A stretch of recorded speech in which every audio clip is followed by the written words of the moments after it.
Assalomu alaykum azizlar, YouTube kuzatuvchilari. Mana bahor faslida har xil turdagi gullar, ko'chatlar, daraxtlar ekilyapti. O'shalarga, mana xonadonlarga hamda gul sotuvchi dehqonlarimizga ulgurji narxda biogomislarimizni tarqatyapmiz. Mana bir tonna 700 atrofida upakovkali.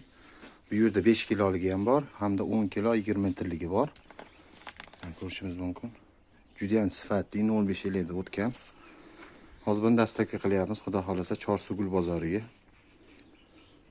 Kimga mana shunaqa sifatli biogomis kerak bo'ladigan bo'lsa, ekrandagi nomerlarga aloqaga chiqinglar. Dastavka xizmatlarimiz butun Toshkent viloyati, Toshkent shaharlari bo'yicha mutlaqo tekin. Sifatli biogomis olishingiz mumkin. Undan tashqari upakovka so'ragan hamkorlarimizga upakovkalarimiz ham bor. 5 kilolik, 10 kilolik.